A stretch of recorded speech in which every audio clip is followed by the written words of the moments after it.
Don't touch that, please. She was lying in the dry grass like the summer had already decided to kill her. Not the clean kind of lying down either. The kind a body does when it has run out of bargains. One wrist was rubbed raw, angry red skin where rope had bitten, and she'd fought it until either the knot loosened or her strength gave out. Her throat looked so dry it seemed like she'd been swallowing sand by the mouthful. Her dress was torn high at the thigh, dust stuck to her skin like a second layer, and one boot was gone, missing the way things go missing when you run without thinking and don't stop until your body stops you. A few yards behind her, a saddled horse stood trembling, breathing hard, eyes wide, reins dragging in the dirt.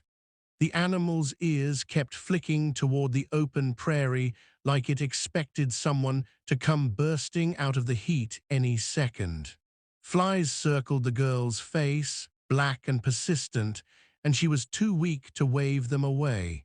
When she saw the rancher riding toward her, she didn't scream.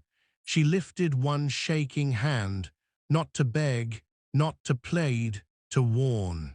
Her lips moved before her voice came, dry and thin, like the sound had to scrape its way out. Don't touch that. It wasn't a request. It was a warning, spoken like a command by someone who knew exactly what would happen next. And she didn't mean her skin. She meant the spot she was guarding with her life. Caleb Ror reined in his horse and stayed back for a long breath.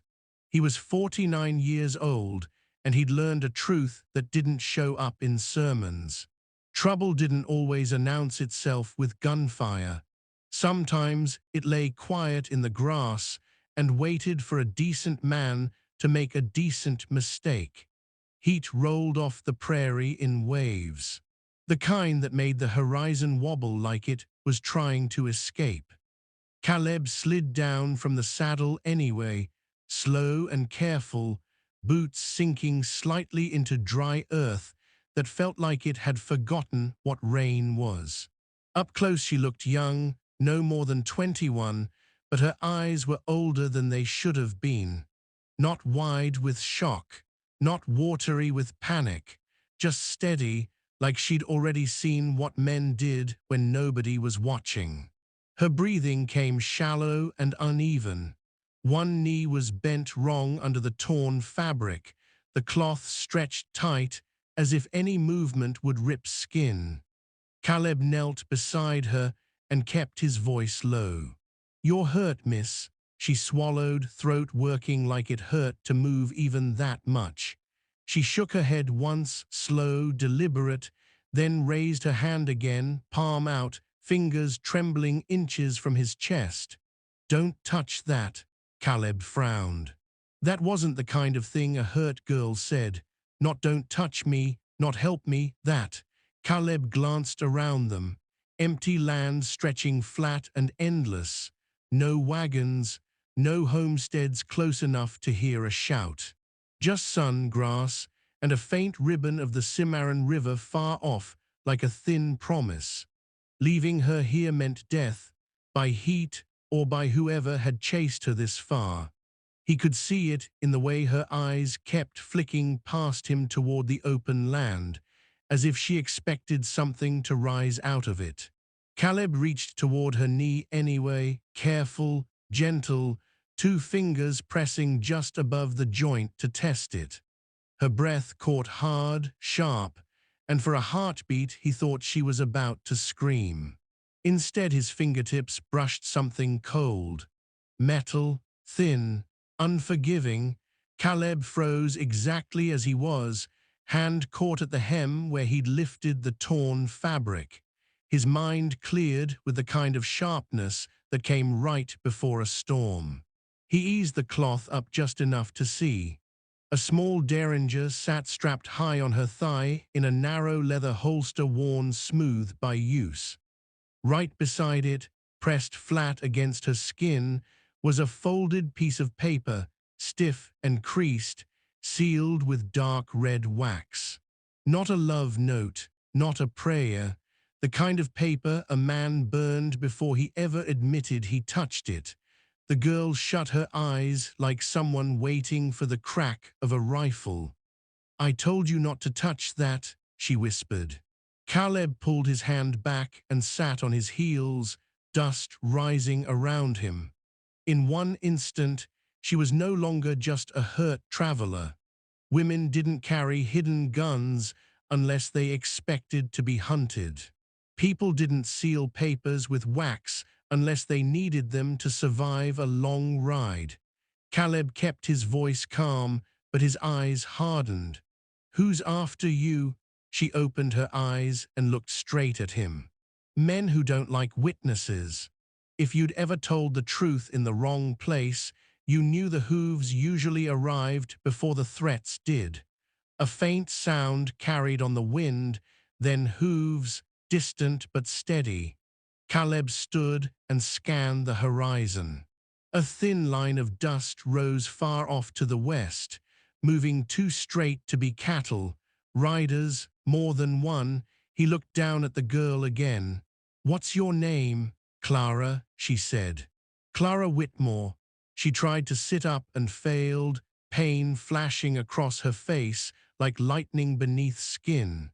Caleb moved without thinking now.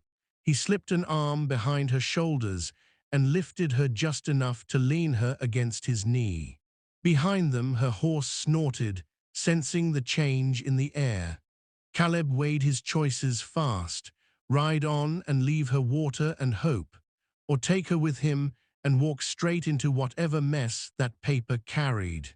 Either way, the dust on the horizon meant the decision was already late. "I've got a ranch a few miles east," he said. "Shade, water." Clara's jaw tightened. "Once they start, they won't stop." "Not once."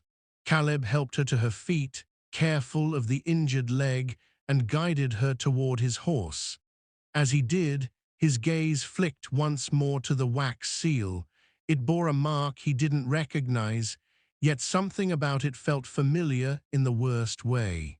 This wasn't a problem that belonged to a young woman alone. The danger wasn't just behind them. It was strapped tight against Clara's skin. They rode with Caleb's arm steady at Clara's back. She leaned against the saddle horn, teeth clenched, breathing through pain like she'd done it before and survived. The prairie rolled past slow and bright, summer pressing down hard enough to make a man sweat without moving. The dust behind them stayed thin and far, but it stayed there. That bothered Caleb. Men who quit didn't keep pace. Men who planned did. He brought them into a shallow draw where the land dipped just enough to hide a rider. He listened for the shift in hoofbeats, the way a hunter changes speed when he thinks he's closing. By the time they reached the ranch, the sun had tipped west, and the house sat low and plain against the sky. Nothing fancy. A man didn't keep fancy things if he wanted to stay unnoticed. Inside, the shade felt like mercy. Caleb sat Clara on a chair near the table and poured water into a tin cup.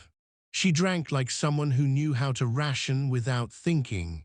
He wrapped her knee with clean cloth, pressed where it would help, not where it would hurt, then dug out an old spare pair of boots and set them beside her. She nodded once when he got it right. No thanks, no fuss. A person who'd been cornered learned to save words. Clara's silence told him she'd survived more than a bad fall. Caleb moved to the window and looked out across his land. Fence posts laned where they'd been cut once too often. A gate hung crooked, wire pulled loose. He'd told himself it was age and weather. Now he knew better. "You want to tell me why men are riding hard to catch you?" he asked. Plain. Not accusing. Clara stared at her hands, then up at him. She didn't rush. "I saw something I wasn't meant to see," she said. "Something that makes men act brave when they're really scared." Caleb waited. Silence had a way of finishing a thought for a person. She told him about the telegraph office, about taking the job to send money home after her family lost their land, about names and numbers that didn't belong together. Land deeds talked about like cattle on a tally sheet. Honest ranchers' names scratched out on the wire, and Hawkins' men penciled in every time a judge or sheriff needed convincing. "The money shows up first," she said softly. "Before the threats, before the papers, like it clears the road." Caleb's jaw tightened at one name, Silas Hawkins. Clara didn't say it like rumor, she said it like a fact that had teeth. Caleb picked up the folded paper but didn't open it. The wax seal was clean and pressed hard. He'd seen something like it on papers that took Old Man Jenkins' pasture last year. Jenkins signed because he was tired. Then he was found dead in a dry wash a month later. Same neat look, same tidy end. Caleb slid the paper back toward her. "Keep it close," he said. "If you carry it, you carry the reason they won't stop." Clara's eyes didn't blink. "I know," a sound drifted in from outside, hooves again. Closer now. Caleb closed the door and slid the bolt. He didn't reach for a gun, not yet. He reached for time. They ate simple food and sat on the porch where the air moved a little. Caleb kept his chair angled toward the dark, habit more than fear. Clara watched the fence line like she could feel eyes on it. When night deepened, even the quiet had a sound. A cricket that stopped too suddenly, a horse that breathed too loud, the faint scrape of leather that didn't belong to his own gear. Caleb stood and walked to the window, careful not to let the lamp throw his silhouette.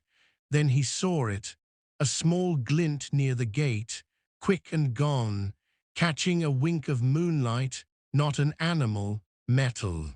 Caleb hooked the doorbolt twice, the way you do when you suspect someone is counting on you to forget. Caleb woke before the light. Sleep came thin when your thoughts were loud. He brewed coffee strong enough to wake a fence post and drank it standing.